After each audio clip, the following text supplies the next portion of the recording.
In 1683, the Ottoman army lifted its siege of Vienna after 2 months of assault and fled in disarray, leaving behind tents, weapons, horses, and hundreds of sacks filled with small dark grains that carried a sharp, penetrating smell nobody in the city could identify. A Polish interpreter named Jerzy Kulczycki, who had spent years in Ottoman territory and knew exactly what those grains were, asked the city council to give him the spoils as payment for his services. They handed over the sacks without a second thought. Months later, Kulczycki opened the first coffee house in Vienna. He added milk and honey because the Viennese found the flavor too bitter and, without knowing it, set in motion a chain of consequences that would permanently change politics, economics, philosophy, and power in the Western world. The drink was coffee. What you are about to hear is not the story of a plant. It is the story of how a bean that grew in the mountains of Ethiopia more than 1,000 years ago ended up financing colonial empires, fueling revolutions, redrawing the political map of 3 continents, and becoming the most strategic commodity in the modern world. A bean that rulers tried to ban because they understood exactly what it did. That empires killed each other to control. That enslaved people harvested so European elites could drink it every morning. That today moves more than $200 billion a year through the global economy. It all started long before Vienna. It all started with a goat.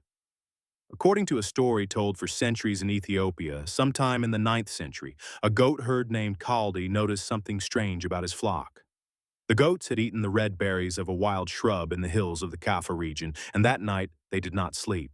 They stayed awake, active, almost euphoric for hours that they would normally have spent lying down. Coffe brought the berries to a monk at the local monastery. The monk threw them into the fire, convinced they were the work of the devil. But then the heat released an aroma that filled the room. Someone pulled the roasted beans from the fire, dissolved them in hot water, and drank, and discovered they could stay awake praying through the entire night without feeling tired. The story of Coffe may be legend, but what is not legend is that in the Ethiopian highlands, in the region known as Coffe, the coffee shrub grew wild since time immemorial, and local tribes consumed it long before the rest of the world knew it existed. They didn't drink it. They ate it. They crushed the beans with animal fat and shaped them into balls of energy that warriors carried on long marches. Food, medicine, fuel for the body in moments of maximum physical demand. For centuries, coffee remained contained within the borders of the Horn of Africa. It was the crossing of the Red Sea that changed everything. In the 15th century, Yemeni Sufi mystics discovered coffee through trade with Ethiopia. The Sufis' practice extended meditation and prolonged prayer, and coffee fit their practices as if designed for them. They began preparing a drink called kawa, roughly that which gives vigor, boiling the beans in water and drinking it during nighttime ceremonies to stay awake through long sessions of devotion. The city of Mocha, in present-day Yemen, became the first global center of coffee.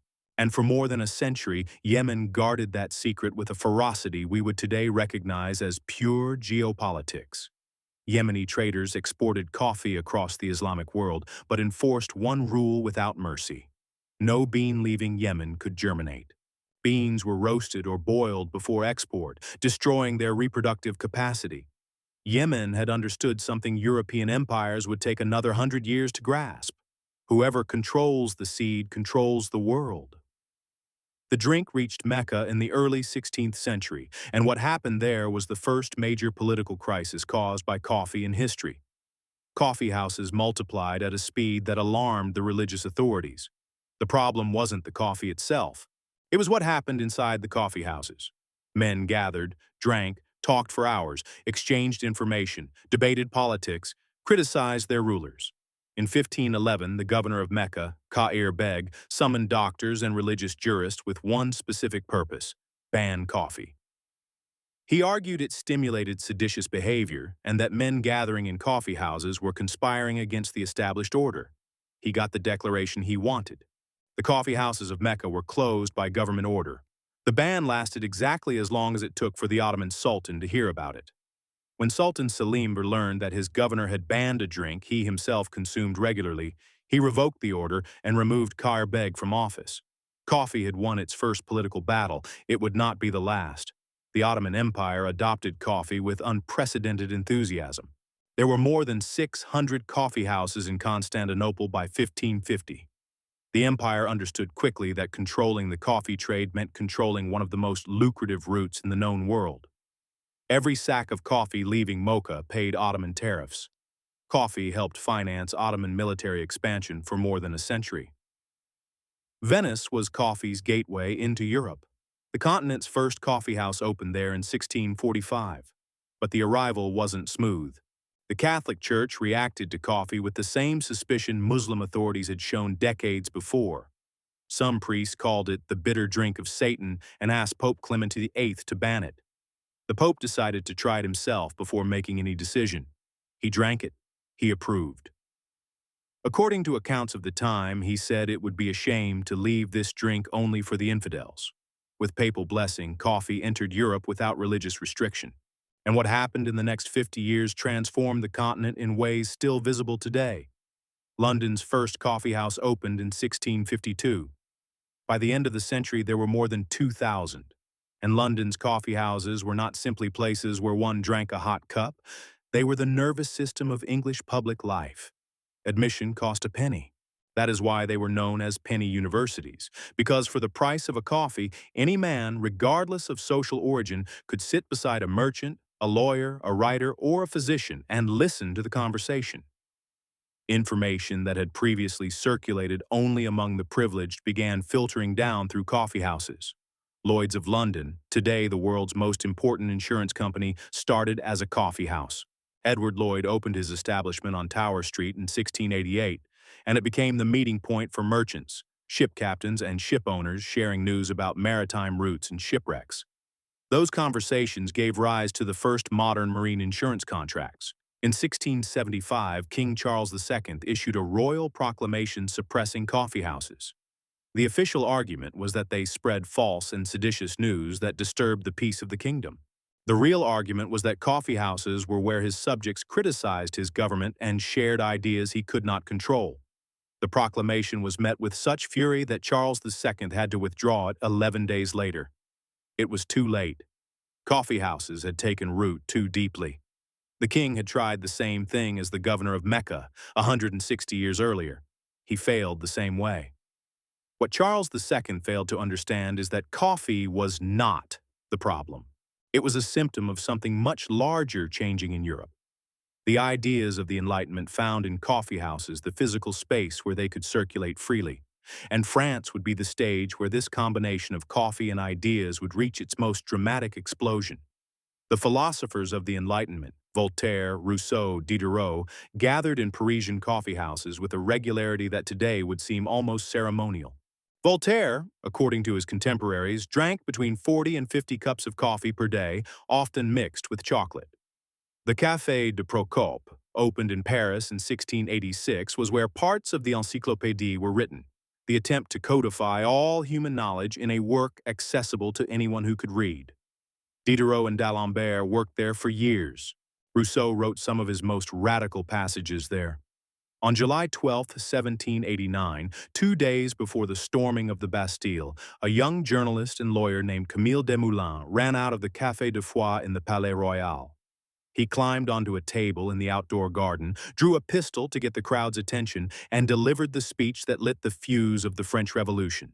Desmoulins had just learned that King Louis XVI had fired his finance minister, the only government official the people believed was looking out for their interests. The crowd listening to him in that garden, fed on coffee and months of seditious conversation in the city's coffeehouses, responded with a fury that could not be contained.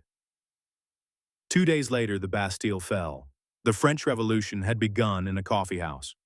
And like every revolution worth its name, it dragged consequences behind it that its protagonists had not anticipated.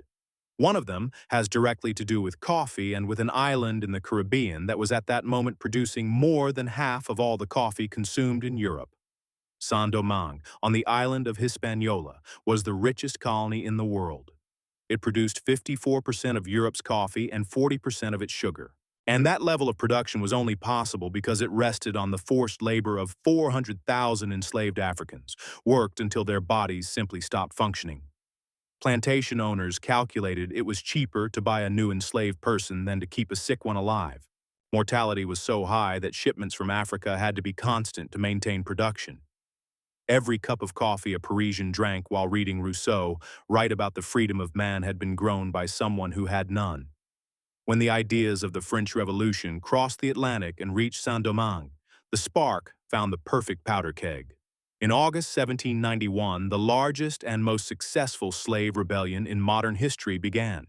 The enslaved workers on the coffee and sugar plantations rose simultaneously on a night the French colonists had taken decades not to see coming.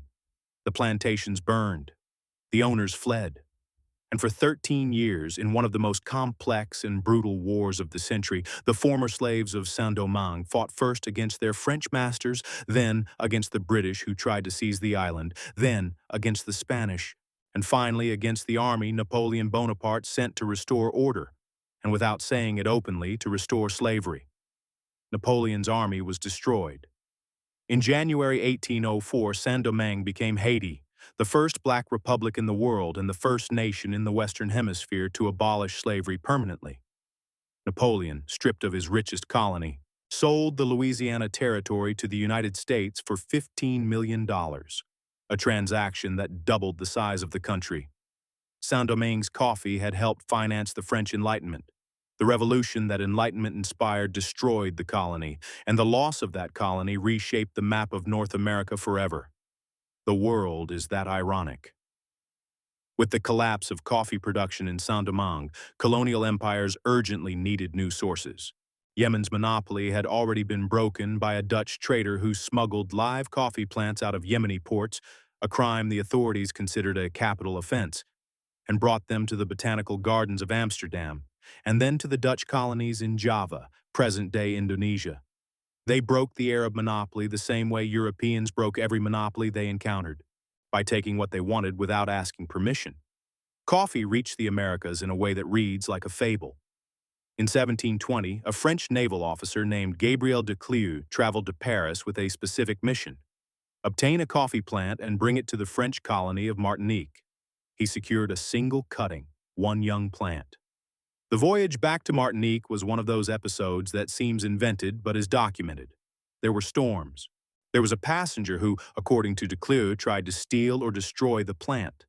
And there was a stretch of dead calm in the Atlantic where the ship sat motionless for days and the fresh water began to run out. Decleux shared his own water ration with the plant for weeks to keep it alive. The plant survived. It reached Martinique. It was planted under military protection, with armed guards watching day and night because everyone understood the strategic value of what they had. And from that single plant descend virtually all the coffee trees in Central and South America, the region that today produces more than 60% of the world's coffee. One plant. One man who chose to die of thirst rather than let it die. And a continent that became the largest coffee producer in history. Brazil became the most extreme case. By the mid-19th century, it produced more coffee than the rest of the world combined, sustained by enslaved labor on a scale difficult to comprehend. Coffee built Brazilian cities, railroads, and financed independence from Portugal in 1822. When Brazil finally abolished slavery in 1888, the last country in the Western Hemisphere to do so, the large plantation owners were the ones who resisted hardest. The alliance between political power and coffee was so tight that the period from independence to 1930 became known as the Coffee with Milk Republic, because power alternated between São Paulo, producer of coffee, and Minas Gerais, producer of milk. When that alliance broke in 1930, a coup overthrew the government. Coffee had sustained a republic. Coffee brought it down. While Brazil dominated production, Europe and North America were radically transforming how coffee reached the consumer. In 1864, a German immigrant patented the first continuous coffee roaster, turning roasting from an artisan craft into an industrial process. Brands appeared. Companies invented happy families, moments of gathering around the coffee pot, the drink as a synonym for home and warmth. Coffee stopped being a beverage and became a value. The First World War accelerated this. The U.S. Army included instant coffee in soldiers' daily rations. The men who came home were used to drinking coffee several times a day. And when the Great Depression arrived in 1929, coffee demonstrated something economists rarely mention. Its demand falls far less than consumer income. People who had lost their jobs and savings kept buying coffee, because coffee was not perceived as a luxury. It was a necessity. In 1971, three men opened a small coffee bean shop in Seattle's Pike Place Market. They called it Starbucks. Howard Schultz, who joined the company years later, traveled to Italy in 1983 and was captivated by Milanese espresso bars. Not by the coffee itself, but by something harder to name: the experience. The sense of a space where coffee was the center of a social ritual, where there was a relationship between the barista and the customer, where the final product had its own pace, its own aesthetic, its own vocabulary. Schultz came back certain that this was what the American market was missing. He built his own chain, then bought Starbucks when the founders decided to sell. Starbucks went from a small regional chain to more than 32,000 locations in 80 countries in 3 decades. And what Starbucks sold was not coffee. It was what Declieux understood when he shared his water with a plant in the middle of the Atlantic. What the Enlightenment philosophers understood when they gathered at the Café de Procope. What Edward Lloyd understood when his customers started exchanging news about ships and shipwrecks over their cups. Coffee was not a drink. It was a space. It was a time. It was a conversation. It was the place where important things happened. But while coffee chains built their empires of consumption in the countries that actually grow the coffee, the reality farmers lived remained entirely foreign to that world of luxury. The international coffee trade is one of the most unjust economic systems in the modern world. The price a farmer receives in Ethiopia, Colombia, or Vietnam for their beans has very little to do with what the final consumer pays in London or New York. Between those two ends sits a series of intermediaries: traders, roasters, distributors, retail chains that capture the vast majority of the value generated across the whole system. In the early 21st century, 1 pound of coffee on the commodities market could cost 70 cents. Roasted and packaged, it sold in supermarkets for $8. A cup in a Manhattan cafe cost $4. From 1 pound the farmer sold for 70 cents, 40 cups were extracted and sold to consumers for $160.